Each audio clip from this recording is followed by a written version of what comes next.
यार शुभम जल्दी कर, कहीं इसको कुछ हो ना गया हो। हाँ यार। एलिना, एलिना, एलिना, एलिना, कहाँ हो तुम? एलिना। यार यही तो बुलाया था, कहाँ चली गई? रुक मैं कॉल करता हूँ।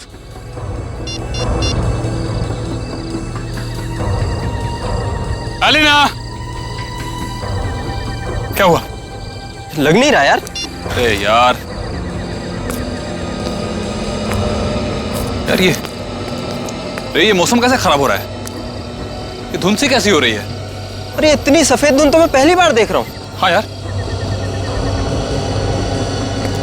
अरे ये देख, ये धुंध तो बादल बन गई। ओह माय गॉड, ये क्या हो रहा है? इंसान प्रकृति के साथ खिलवाड़ करता है ना, पेड़ काटता है, इसलिए हो रहा है ये सब। इससे पहले कि मौसम और खराब हो जाए, एलिना को लेकर निकलते हैं। हाँ। Elina, Elina, Elina.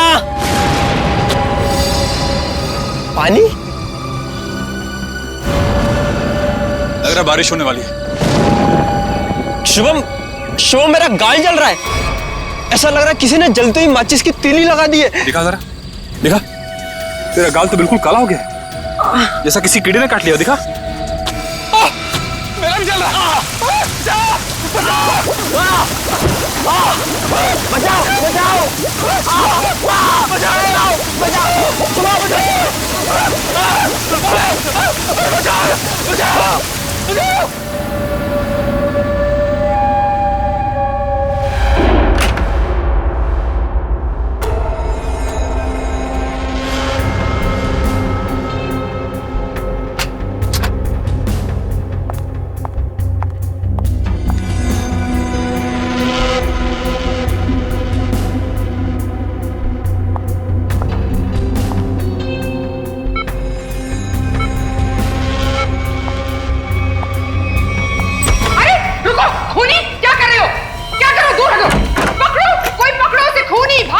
किसे पकड़ने के लिए कह रही है आप? अरे वो भाग जाएगा, जल्दी वो भाग जाएगा। काले कपड़े वाले, पकड़ो उसे, भागो। हेलो सिक्योरिटी, बाहर कोई काले कपड़े में भागा है, पकड़ो उसे अभी जल्दी। अरे कैसा अस्पताल है, कैसी सिक्योरिटी है? अगर मैं वक्त पे नहीं आती तो वो शुभम का क्या होता? मैम आप हैं कौन? हम कब से इसके रिश्तेदार को ढूंढने की कोशिश कर रहे हैं, लेकिन कोई कांटेक्ट में अब तक तो आया नहीं। मेरा नाम रजनी है, शुभम मेरा बेटा है। मैं अभी अमेरिका से आई हूँ इसे अपने साथ ले जाने के लिए। हाँ बोलो। सर वो काले कपड़ों वाला आदमी यहाँ से भाग गया। आ गया? पर तुम काम पे किस लिए हो? सर हम उसके पीछे दौड़े। जो बैठो तुम। भाग गया? कैसी सिक्योरिटी है इस हॉस्पिटल की? मैं अपने बेटे को ऐसे सिक्योरिटी वाले अस्पताल में बिल्कुल नहीं रहने दूंगी। मैं इसको यहाँ से ले जाऊंगी। देखिए मैम, अब जो हो गया उसके लिए हम माफी चाहते हैं, पर आप इन्हें इस हालात में यहाँ से नहीं ले जा सकती। मैं क्या कर सकती हूँ और क्या नहीं, ये आप मुझे नहीं बताएंगे। और हाँ, अगर आप उस आदमी को नहीं पकड़ते हैं तो मैं पुलिस में आपके अस्पताल के खिलाफ रिपोर्ट लिखाऊंगी। चलो, ये औरत है या मुसीबत, बाहर चल के देखते हैं।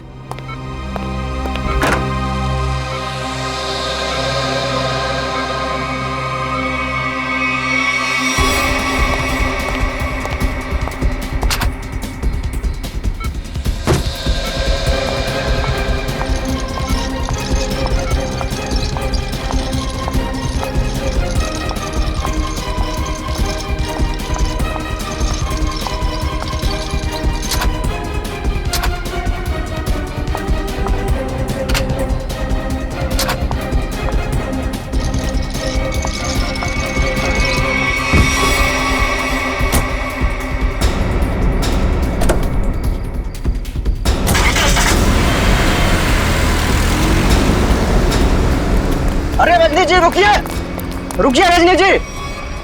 अजीब औरत है। हमें पुलिस को इन्फॉर्म करना चाहिए। नहीं, कहीं हम ना मुसीबत में पड़ जाएं। लेकिन सर, अगर कल को कोई पूछताछ हुई तो हम क्या जवाब देंगे? कोई पूछेगा तो बता देंगे उसे अब उसकी माँ ले गई अपने साथ में। पता नहीं इस कॉलोनी पर किसकी नजर लग गई है प्रणय बेटा, जिसको देखो वो घर छोड़कर जा रहा है। बस एक बार पता लग जाए कि आखिर ये सारे बंगले खरीद कौन रहा है। मुझे तो इन सब में अभिमन्यु की चाल नजर आती है। सोसाइटी का प्रेसिडेंट बना ही इसीलिए है कि ताकि कुछ झोल झाल करके पैसे बना सके। और ये जितने भी घर बिक रहे हैं ना कुछ कमीशन बनता है इसका। लीजिए, आगे आके मन्नू। ये कौन है? अरे चमनलाल जी, पकड़ो जरा। हाँ। चमनलाल जी, अरे सर जी, आपने आने की तकलीफ क्यों उठाई? मुझे बुला लिया होता। और कितना वक्त लगेगा इन बंगलों की डील में? अरे सर जी, 10-12 ही बंगले बचे हैं, बहुत जल्द आपके नाम पे हो जाएंगे। जरा जल्दी, मुझे धीमी आंच का नहीं फास्ट फूड पसंद है। और अगर फास्ट ये बंगले मेरे नहीं हुए तो जो तुम्हें 3 करोड़ का चेक दिया है वो रद्द करवा दूंगा, समझे? जी जी, समझ गए सर जी। आइए बैठिए सर जी।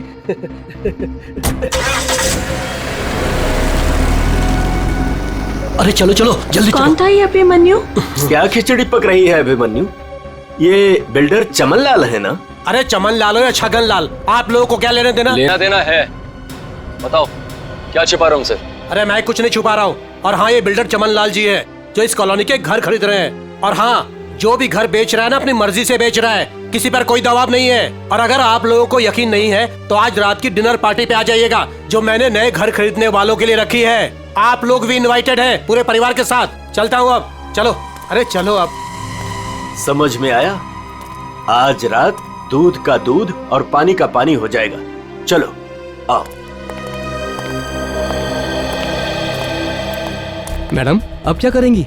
अगर खाली किए हुए घर में फिर से नए लोग आ गए तो? ऐसा नहीं होना चाहिए किसी भी कीमत पे। मेरी फैक्ट्री यहाँ तभी बन सकती है जब इस कॉलोनी में रहने वाला एक एक इंसान यहाँ से चला जाए। मगर आप ये करेंगी कैसे? जब घी सीधी उंगली से ना निकले तो उंगली टेढ़ी करनी पड़ती है। मुझे जानकर बहुत खुशी हुई कि बंगले आप लोगों को बहुत पसंद आए। प्रीतनगर कॉलोनी में घर लेकर वाकई आप लोगों ने बहुत सही फैसला किया है। मुझे लगता है अब आपको यकीन हो गया होगा कि कॉलोनी खाली करवाने में अभिमन्यु का कोई हाथ नहीं है। तो क्या इतने सारे लोगों ने अपने घर एक साथ बेच दिया, ये सिर्फ एक संयोग है? अगर आप लोगों को मेरी ईमानदारी पर इतना ही शक है तो मैं प्रेसिडेंट पद से इस्तीफा देता हूँ। तो फिर से प्रेसिडेंट का इलेक्शन हो ही जाने दो। हाँ, करवाइए इलेक्शन, लेकिन एक बार पहले अभिमन्यु को ये कॉलोनी फिर से बसाने दीजिए। चले? हाँ चलो। अरे ये क्या? ये धुंध सा क्यों लगने लगा है?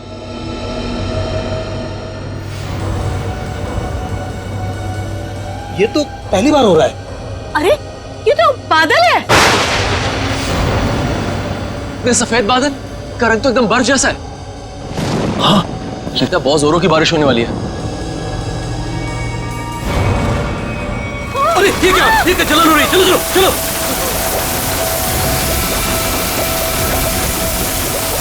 चलो चलो।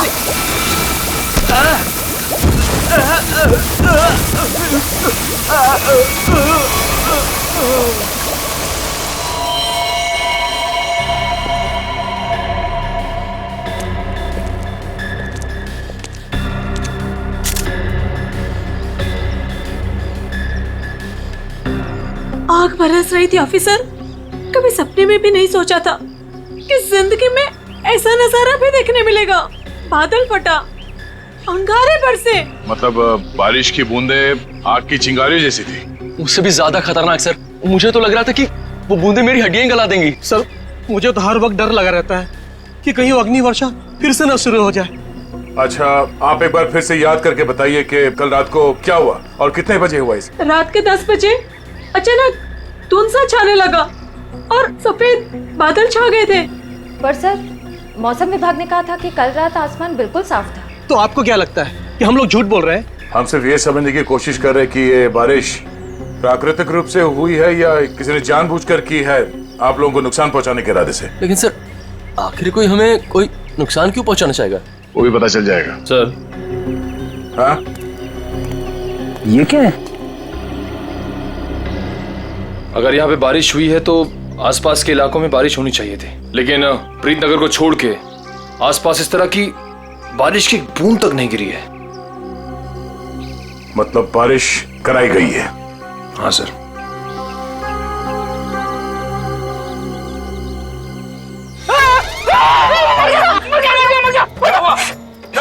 तुम 2 मिनट के लिए चुपचाप खड़े नहीं रह सकते? किसने कहा था उंगली डालने के लिए? ये तेजा, एक मिनट, तेजाब की बारिश? लगाओ। बस बस इतना भयानक जुर्म कौन कर सकता है और क्यों? जल्दी करिए, फास्ट। चल गया। मुझे बहुत दर्द हो रही है, डॉक्टर को बोलो। माय गॉड, ये लोग भी ठीक वैसे ही जले हैं जैसे वो लड़का शुभम जला था। ऐसा लग रहा है मानो किसी ने सिगरेट से जलाया हो या फिर गरम गरम तेल के छींटे मारे हो।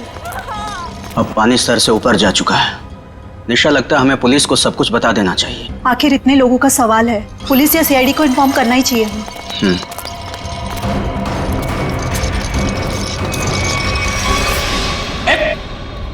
इधर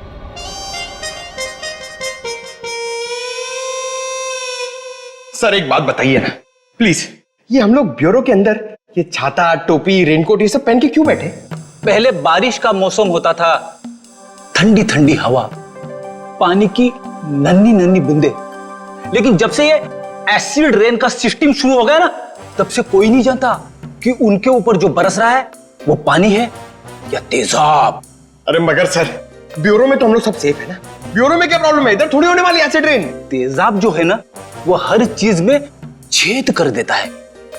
अगर एसिड रेन ने सीमेंट और ईंट पत्थरों में छेद कर दिया और अंदर आ गई, तो उससे बचने के लिए कुछ तो सुरक्षा होनी चाहिए कि नहीं? अगर इतनी मजबूत छत को एसिड रेन फाड़ के आ सकती है, तो फिर ये छाता क्या करेगा? छाता तो होता ही है हर बारिश की सुरक्षा के लिए। ये देखिए सर, ये जो तेजाब की बारिश हुई है, ये 2 किलोमीटर के रेडियस में हुई है, सिर्फ और सिर्फ प्रीतनगर में। ये बारिश आर्टिफिशियल तरीके से कराई गई है सर, शायद क्लाउड सीडलिंग के जरिए। हो सकता है। क्या हो रहा है, हैं? ये सब क्या पहन के रखा तुम लोगों ने? ये फ्रेडी से डर रहे हैं सर, एसिड रेन से डर रहे हैं। अच्छा सर, जिसने भी ये एसिड रेन करवाया है, हो सकता है इसकी किसी से दुश्मनी हो कॉलोनी में। ऐसा होना मुश्किल है। किसी एक आदमी से दुश्मनी निकालने के लिए कोई इस हद तक नहीं जाएगा। ऐसा लगता है ये हमला पूरी कॉलोनी वालों के लिए था। हाँ सर, तभी मुजरिम ने एसिड रेन उसी वक्त करवाया जब सब लोग अपने घरों से बाहर थे डिनर पार्टी के लिए। सर ये मिस दामिनी कुमार है, मौसम विभाग से। आप तो वही है ना जिनके जरिए टीवी पर देखकर सबको पता चलता है कि बारिश का होने वाली और प्यार की धूप कहाँ खिलने वाली है? जी, मगर फिलहाल तो बारिश होने का कोई असर नहीं है। Thank you.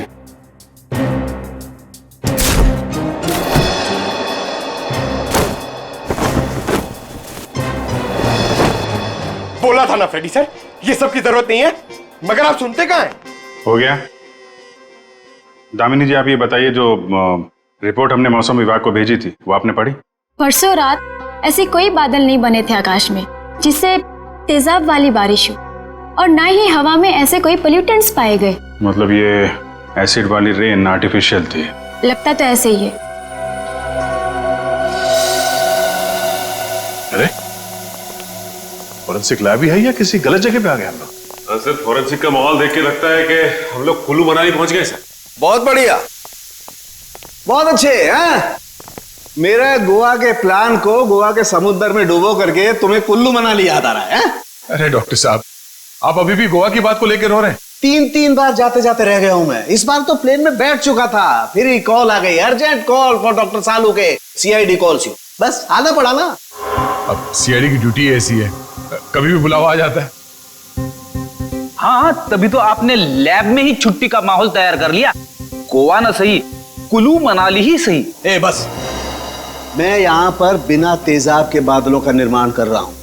लाश पर जो केमिकल मिले उन्हें रिवर्स प्रोसेस में डाल करके। रिवर्स करके मतलब? रिवर्स का मतलब जैसे गाड़ी में रिवर्स गियर नहीं होता, रिवर्स लगाओ गाड़ी पीछे जाती है, ऐसे ही साइंस में भी रिवर्स प्रोसेस हो रहा है।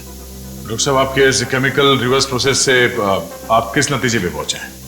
देखिए आप, बादलों का रंग और लगातार 15 मिनट तक बारिश का होते रहना यह बताता है कि ये बादल 2 से 5 किलोमीटर की दूरी पर ही बनाए गए, इससे ज्यादा दूरी पर नहीं। एक मिनट डॉक्टर साहब, आप इतने यकीन के साथ कैसे कह सकते हैं कि ये बादल 2 से 5 किलोमीटर के दायरे से ही आए? मरने वाले की चमड़ी पर ये 2 अलग अलग किस्म के अंश मिले हैं।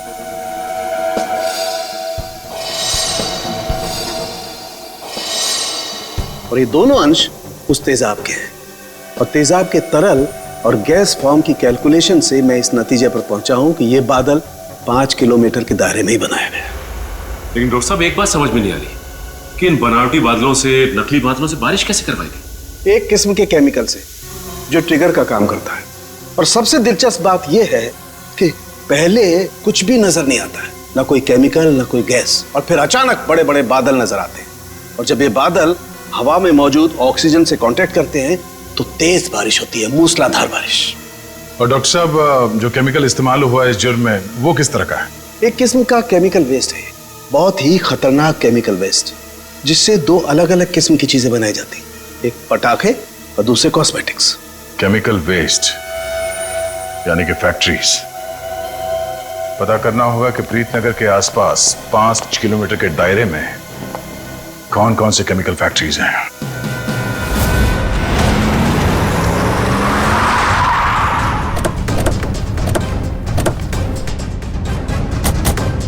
केमिकल फैक्ट्री प्रीतनगर कॉलोनी के पास यही एक फैक्ट्री है जहां से केमिकल वेस्ट निकलता है। जयवंत स्प्रे लाइए, पता चल जाएगा। अरे वो साहब रुकिए, अरे कहाँ चले जा रहे हैं आप लोग अंदर? अरे प्राइवेट प्रॉपर्टी है, दिखता नहीं क्या आपको? ये दिखता है सीआईडी। हाँ सीआईडी असली है। क्यों? तो ये नकली आईडी दिखा के भी आया क्या सीआईडी वाला यहाँ? दरअसल मुझे यकीन नहीं हो रहा है कि सीआईडी वाले का यहाँ क्या काम। यहाँ से किसी ने जहरीली गैस निकालकर तेजाब की बारिश की है। तेजाब की बारिश? चेक कर लेते हैं अंदर। पर यार फैक्ट्री में चिमनी तो नजर आ नहीं रही। बिना चिमनी के बादल कैसे बनाएंगे?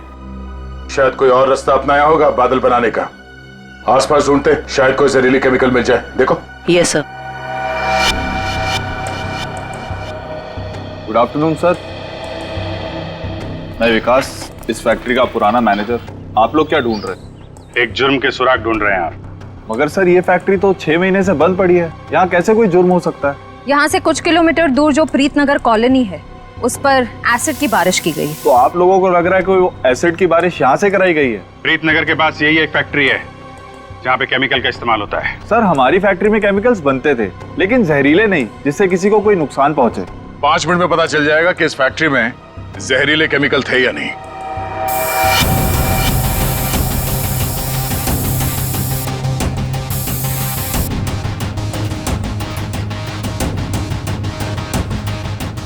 बंद क्यों पड़ी है ये फैक्ट्री 6 महीने से? सर मालिक लोगों ने पैसे बचाने के चक्कर में कुछ सस्ते केमिकल्स का इस्तेमाल किया था।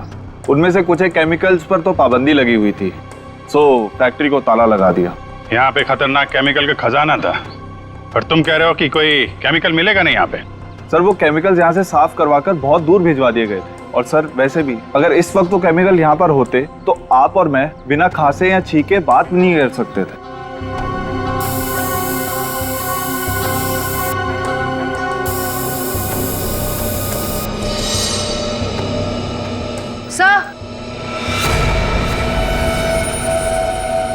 सर यहाँ कुछ केमिकल्स के ट्रेसेस मिले हैं। यहाँ भले वो एसिड के बादल यहाँ से ना बनाए गए हों, पर केमिकल यहीं से सप्लाई हुआ है। तो मिस्टर विकास, अब क्या कहना आपको? कहीं प्रीतनगर हटा के आप ये फैक्ट्री दोबारा शुरू करना तो नहीं चाहते हैं? सर मुझे इस बारे में कुछ नहीं पता, सच्ची नहीं पता। नहीं सर सच्ची। क्या नाम है आपका? जी मंगत लाल, वैसे प्यार से मुझे मंगू भी बुलाते हैं। मंगू जी, अभी हम लोग भी प्यार से ही पूछ रहे हैं आपसे, ये केमिकल यहाँ पे कौन लेके आया? कोई नहीं आया था साहब। देख मंगू, झूठ मत बोल, नहीं तो आज के बाद खाना खाने के लिए तुझे नकली दांत का इस्तेमाल करना पड़ेगा। साहब मैं बिल्कुल सच कह रहा हूँ, मुझे वाकई नहीं पता। चाबी तुम्हारे पास रहती है ना? एक चाबी मेरे पास है और एक चाबी इस फैक्ट्री के मालिक झूमर लाल जी के पास है। झूमर लाल? एड्रेस दो उनका जरा। जी जी। हेलो, हाँ कौन? डॉक्टर प्रकाश जी, कहिए। डॉक्टर प्रकाश। सर यहाँ से सीधे जाके room number 6। Thank you. Welcome.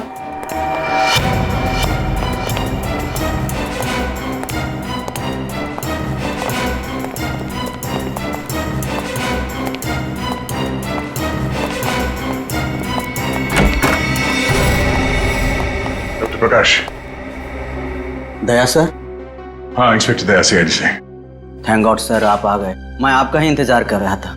आप फोन पे कुछ बता रहे थे कि प्रीतनगर कॉलोनी में जो लोग घायल हुए उनके बारे में आपको जानते हैं? सर मैं बहुत शर्मिंदा हूँ। हमें तो बहुत पहले आपके पास आना चाहिए था। साफ साफ बताइए, बात क्या है? सर दरअसल उन लोगों को जो जख्म हुए हैं वो जख्म मैंने पहले भी एक इंसान के शरीर पे देखे।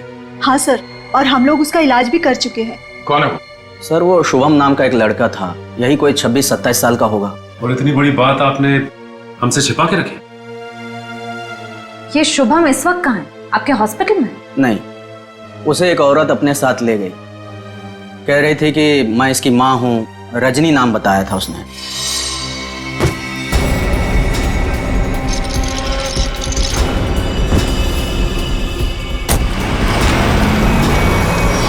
बिना पेपर वर्क के एक औरत यहाँ से उसे जबरदस्ती ले गई और आप लोगों ने ये बात पुलिस में बताना जरूरी नहीं समझा? सर मैं डर गया था, मेरी नौकरी भी चली जाती और अस्पताल का नाम भी बदनाम हो जाता। एक डॉक्टर होकर ऐसे गैर जिम्मेदाराना रवैया, शर्म आनी चाहिए आपको।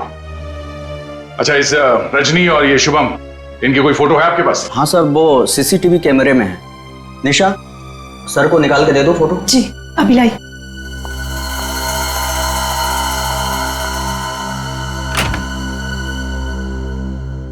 ये रजनी अपने आप को शुभम की मां बता रही है।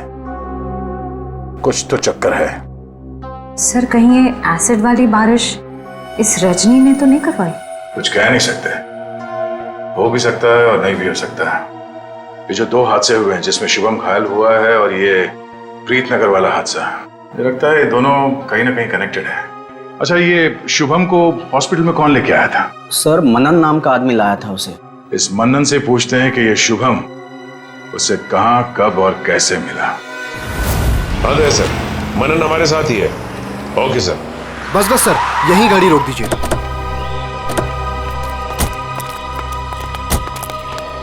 यही वो जगह है, बिल्कुल यही वो जगह सर जहां शुभम मुझे घायल हालत में मिला था। अच्छा,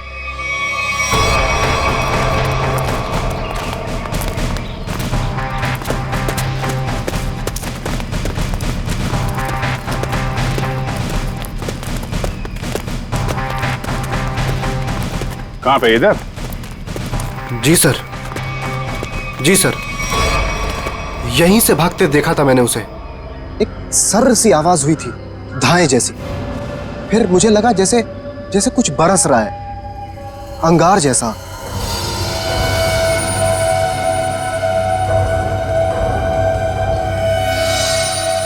लेकिन फिर उसके बाद सब गायब हो गया था और शुभम मुझे उसी हालत में गिरा हुआ मिला सर। इतना तो तय है कि तेजाब की अच्छी खासी बारिश हुई है यहाँ पे। आसपास देखो, कुछ मिलता है क्या?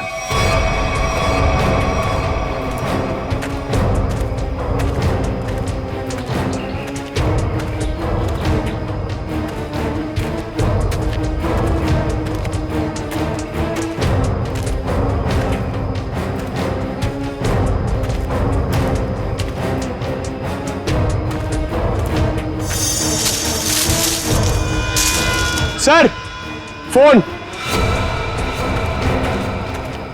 सर शायद सोहम का होगा।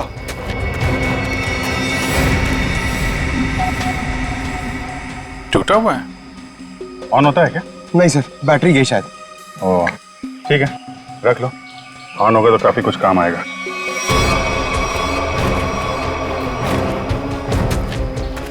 किसी चीज का ढक्कन है।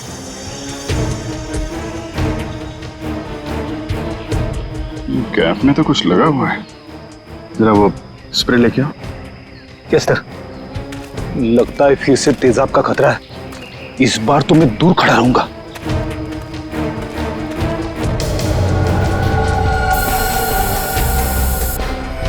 अंदाजा सही निकला, तेजाब इसी में लेके आया गया था।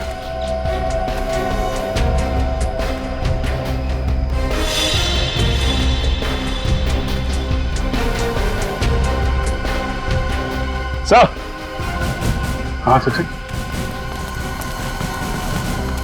ये देखिए सर, यहाँ पे कुछ दबा के रखा गया है। पंकज जरा हटाओ इसे।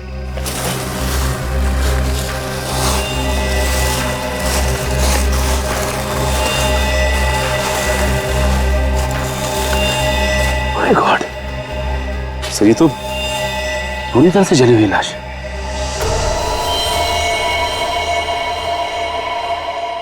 मनन, तब वो शुभम के साथ तुमने किसी और को भी देखा था क्या? नहीं सर, मैंने तो नहीं देखा था। इतनी बेरहम मौत? हाँ सर, कोई किसी को इतनी बेरहमी से क्यों मारेगा? किसी को मारने के तो कितने तरीके होते हैं, ये तरीका क्यों इस्तेमाल किया? मुझे लगता है मारना मकसद नहीं था, मकसद था ये तेजाब वाली बारिश का एक्सपेरिमेंट, ताकि वही बारिश प्रीतनगर में किया जा सके। प्रीतनगर कॉलोनी वालों से पूछताछ करते हैं, शायद उनसे पता चल जाए कि कौन कर सकता है ये सब। ये फोटो देखिए, ये शुभम है, इस पे भी वैसे ही तेजाब वाली बारिश की गई थी। और ये है उसकी किडनैपर रजनी। इन दोनों को पहले कभी यहाँ पे देखा है आप लोगों ने? नहीं ऑफिसर। लेकिन इस रजनी की हमसे ऐसी क्या दुश्मनी है जिसने हमारे साथ ऐसा किया? मैंने कब कहा कि रजनी ने सब किया है? वैसे भी किसी के साथ दुश्मनी हो तो 2-4 लोगों के साथ हो सकती है, पूरे कॉलोनी वालों के साथ नहीं। ये हमला किसी मकसद से किया गया है, शायद इस कॉलोनी को खाली कराने के मकसद से। अच्छा, ऐसा कोई इंसान है जो ये चाहता है कि आप लोग अपना घर खाली करके कहीं और चले जाएं? एक ऐसी इंसान है जो हमें यहाँ से निकालने के लिए किसी भी हद तक जा सकती है, और वो है साशा। साशा? सर ये बिल्कुल सच कह रही है, ये है साशा और ये साशा के लैब असिस्टेंट। सर दोनों ने घर में ही कॉस्मेटिक्स की लैब खोल रखी और इनकी लैब में मुझे उन्हीं केमिकल्स के वेस्ट मिले हैं जो एसिड की बारिश करवाने के लिए यूज किए गए। तुम हमारे साथ ब्यूरो चलो। तो साशा जी बताइए, तेजाब वाली बारिश क्यों करवाई आपने? सर मैं आपसे बार बार कह चुकी हूँ, मैंने कोई बारिश वारिश नहीं करवाई है। आपके खिलाफ आपके मोहल्ले वालों ने एफआईआर दर्ज करवाई है, मालूम है आपको? हाँ सर, मैं मानती हूँ कि मैंने मोहल्ले वालों को धमकाया था घर खाली करने के लिए, क्योंकि सर वो मेरा बिजनेस बंद करवाना चाहते थे, लेकिन मैंने कोई तेजाब वाली बारिश नहीं करवाई सर। तो वो केमिकल्स आपके घर में क्या कर रहे थे? मुझे कुछ नहीं पता। देखो, ये बार बार नहीं पता बोलने से काम नहीं चलेगा।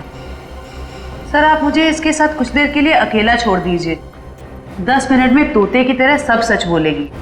हाँ शांत जयवंती मैडम, बेकसूर को इस तरीके से डराया धमकाया नहीं जाता भाई, शांत। सर ये सब किया धरा इसी का है, ये नाटक कर रही है। ये कोई नाटक नहीं कर रही, क्योंकि जो केमिकल्स आपको इनके घर से मिले हैं उनसे तेजाब की बारिश नहीं हो सकती। क्या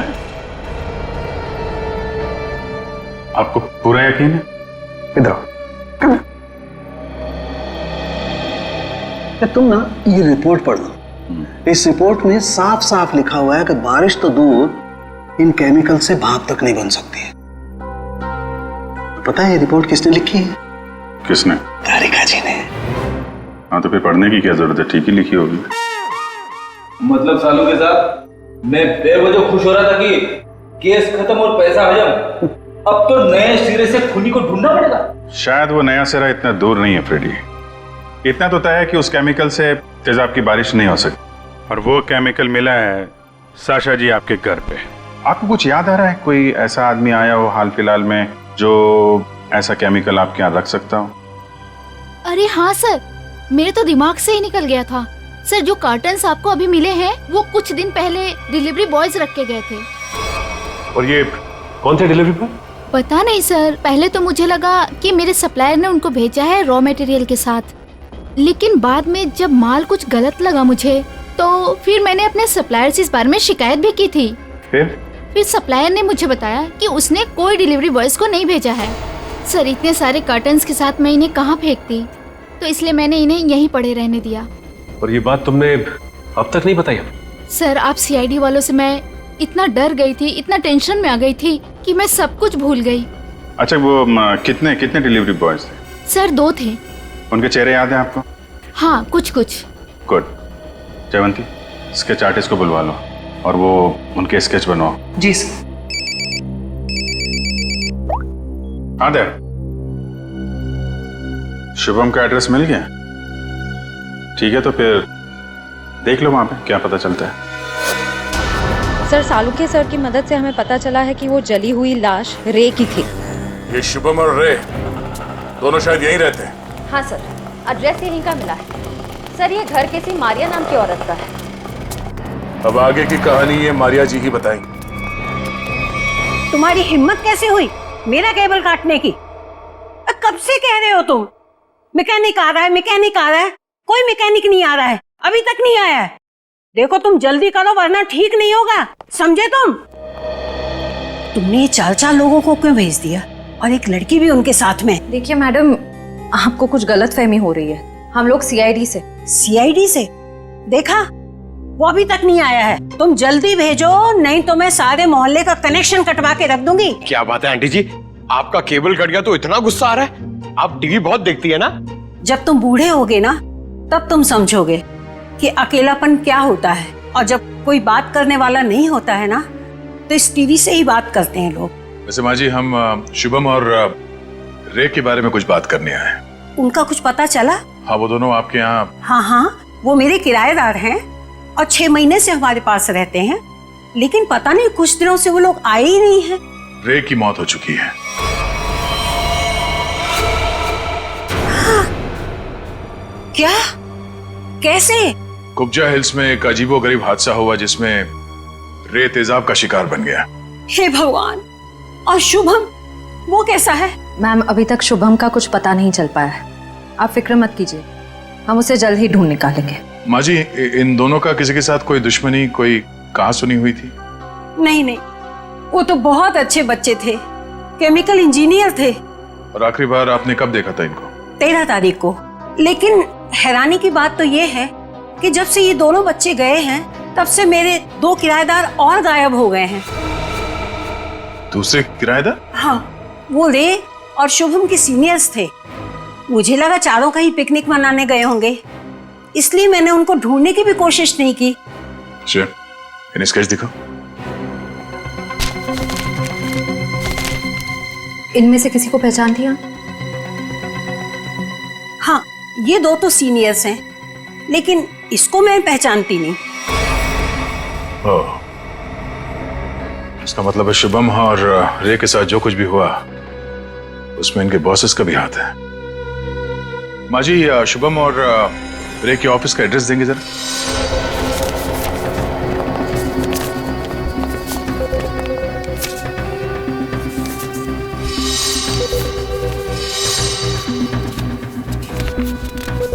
सर, वो सिक्योरिटी गार्ड ने तो कहा था कि यहाँ पे कोई भी केमिकल यूनिट नहीं है। वो मारिया जी ने कहीं गलत एड्रेस तो नहीं दे दिया? पता चल जाएगा। श्रेया, वो केमिकल डिटेक्टर लाई हो ना? हाँ सर। Excuse me. ये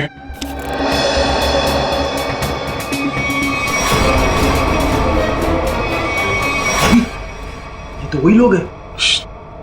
क्या बात है साहब, कोई कुरियर भिजवाना था? हाँ, कुछ मुजरिमों को कुरियर करके जेल भिजवाना था। सर, मुजरिम? सर, हमें कुछ समझ नहीं आ रहा है। समझ नहीं आया? यहाँ पर पहले केमिकल यूनिट हुआ करता था? नहीं साहब, यहाँ तो पहले से ही कुरियर कंपनी है। अच्छा, चेक करो। सर, इसमें चेक करने वाली कौन सी बात है? सर, ये कोई टूरिस्ट स्पॉट तो है नहीं। चेक? क्या चेक? हमारे काम में टांग अड़ाएगा तो तुम्हारे चेहरे का ये नक्शा टूरिस्ट स्पॉट जैसे बना दूंगा, समझा?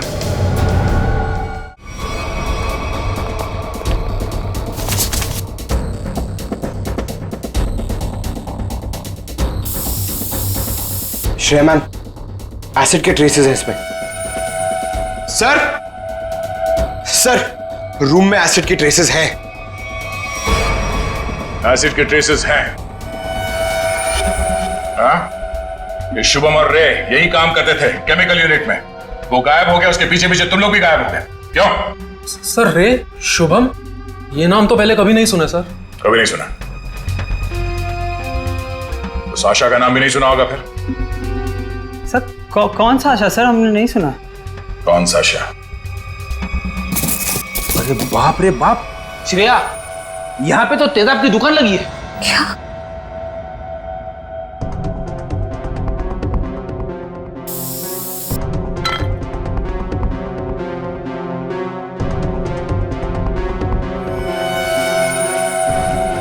सर वो प्रीत नगर कॉलोनी वाला एसिड मिल गया। दया सर को बता दे। सर अंदर वही तेजाब मिला है जो प्रीत नगर कॉलोनी पे बरसाया गया था। तुम लोग इस एसिड का आखिरी लॉट कहीं कुरियर कर रहे थे? लगता है यहाँ की पूरी सफाई होने से पहले हम लोग यहाँ पे आ गए। चलो कोई बात नहीं, इन चारों को खड़ा करते हैं और एसिड रेन इनके ऊपर बरसाते हैं, वो भी बिना छतरी के। सर नहीं, चलो माफ कर दीजिए सर, नहीं करें। साहब हमने तो बस वही किया जो हमसे कहा गया। किसके कहने पे किया तुम लोगों ने? सर रजनी जी के कहने पे किया सर सब कुछ। रजनी? वो नकली माँ? कौशिबम? सर वो तो उनका इलाज करवा रही हैं सर। ऐसा क्या लगाव है कि उसका इलाज हो रहा है? साहब वो तो रजनी जी जानते होंगे। कहाँ है तुम्हारी ये रजनी जी? सर हमें कुछ नहीं पता सर, ना उनका एड्रेस ना फोन नंबर। सर वो खुद ही कांटेक्ट करती थी जब भी हमारी जरूरत पड़ती। सर हमें कुछ नहीं पता साहब। शुभम का इलाज किसी क्लिनिक या हॉस्पिटल में चल रहा होगा। आसपास के सभी हॉस्पिटल में पता करते हैं। डॉक्टर साहब एक बार फिर से ये फोटो देख लीजिए, कोई गलतफहमी तो नहीं हो रही है ना? नहीं सर, कोई गलतफहमी नहीं हो रही, यही लड़का था और इसके पूरे शरीर पे तेजाब वाले जख्म भी थे। और औरत भी यही थी? 100%। पर सर ना जाने क्यों इसको यहाँ एडमिट कराना नहीं चाह रही थी। जो इलाज हॉस्पिटल में हो सकता है वो घर पे नहीं हो सकता ना। वाह डॉक्टर साहब वाह, लाख पते की बात कही है आपने। डॉक्टर साहब अब कब जा रहे हैं इनके घर पे इलाज के लिए? मैं नहीं जाने वाला हूँ, आज ये लोग यहाँ हॉस्पिटल में आने वाले हैं। तो चलो उनके स्वागत की तैयारियां करते हैं। Thank you.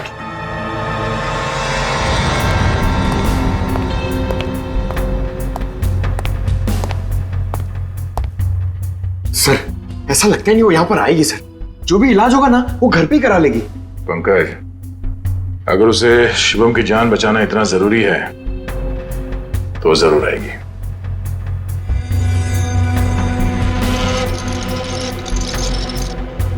सर लगता है खिचड़ी पक गई।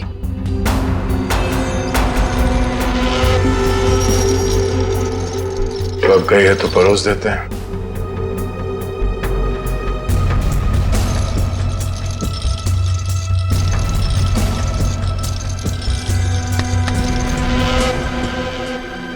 जी आप डॉक्टर साहब से मिलने जा रही हैं रजनी जी? आपको मेरा नाम कैसे पता? सीआईडी को सब पता है। सीआईडी? हाँ सीआईडी। शिवम की जान बचाना इतना जरूरी था आपके लिए तो रातों रात इसे अस्पताल से निकलवाया क्यों?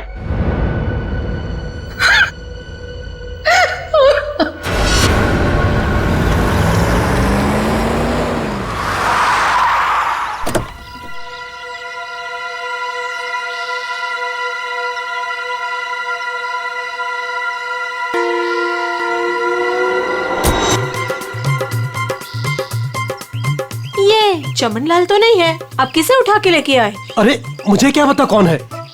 कॉलोनी को जरा जी भर के देखना है।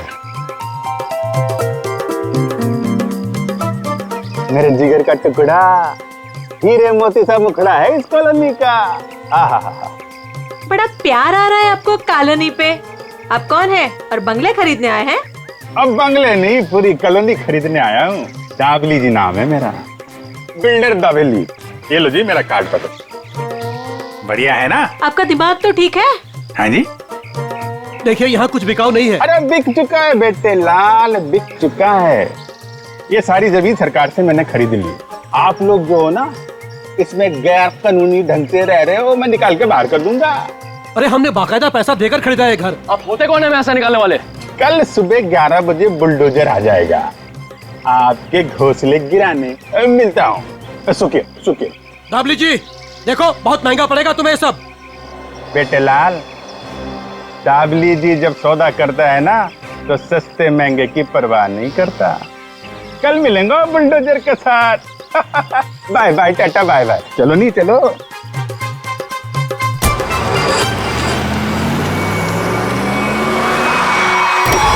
लोग क्यों गए? अरे कौन लोग है ये नमूना? आटे नहीं। अरे तुम्हारे को सुन नहीं रहा क्या? अरे क्या छोकरा लोग, ये क्या फुटबॉल का मैदान है क्या? इधर गिल्ली डंडा खेल रहा है। अरे बाप रे। गन निकालता है, डाकू है तुम? अरे बाप रे। अरे गाड़ी निकालो नहीं। अरे साईं, अरे किधर जा रहा है? अरे मैं तेरा 1 महीने का तनख्वाह कर देगा। अरे छोड़ के मत जाओ नहीं। ए बिल्डर, बहुत शौक है ना तुझे यहाँ पे नई कॉलोनी बनाने का? चल अभी मैं तुझे अपनी कॉलोनी घुमाता हूँ। देखो देखो, मैं भी बहुत खतरनाक आदमी है। तुम एसीपी प्रद्युमन का नाम सुना है?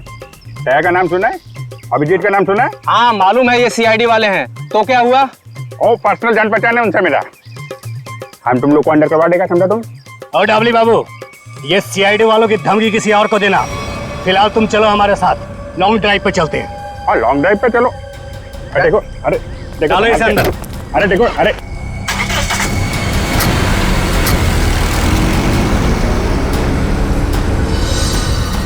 बहुत अपने सीआईडी वालों के गाने सुना रहे थे ना डबली बाबू, अब मेरी बात सुनो। जैसे ही सीआईडी वाले तुम्हें बचाने के लिए यहाँ आएंगे, फिर छम छम छम छम छम छम छम छम जोर की बारिश होगी। पानी की नहीं, तेजाब की बारिश होगी, तेजाब की।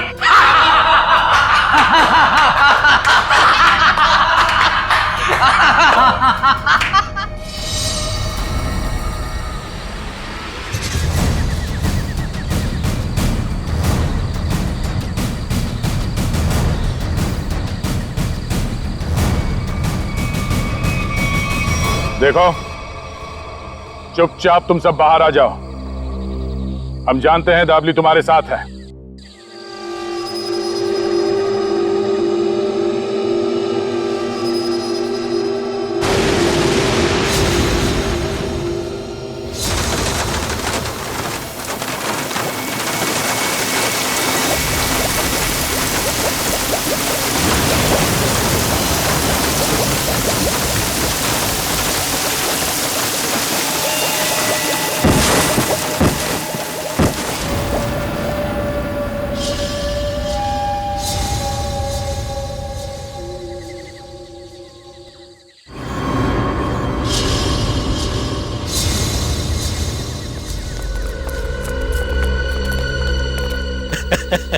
देखो देखो, मरी हुई सीआईडी कैसी दिखती है।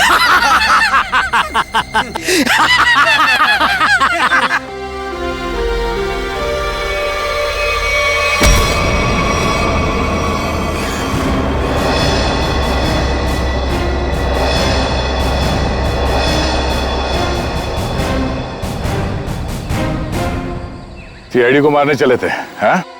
हलवा है क्या? तुम्हारे इस तेजाब वाली बारिश से निपटने के लिए पूरी तैयारी के साथ आए थे हम।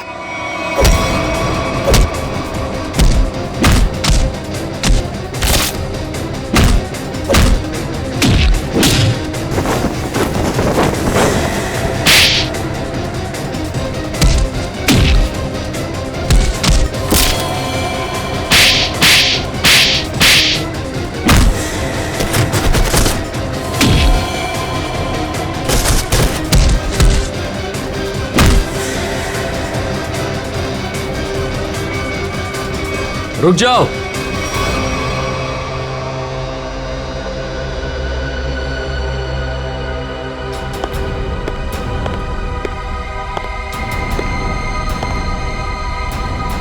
अगर तुम सीआईडी वालों ने मुझे एक खरोंच भी पहुंचाई ना, तो ये बिल्डर दाबली जिंदा नहीं रहेगा। सीआईडी को धमकियां? हाँ? तो हमारे ताश का वो पत्ता भी देख लो जिसे तुरुप का इक्का कहते हैं। इन्हें तो पहचानते हो ना तुम? बेटा, हथियार डाल दो बेटा। सीआईडी को सब पता चल चुका है, इनसे जीतना नामुमकिन है। नहीं,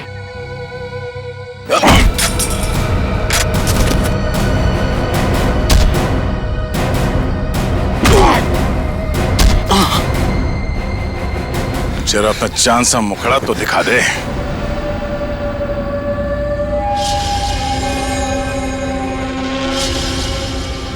प्रणय,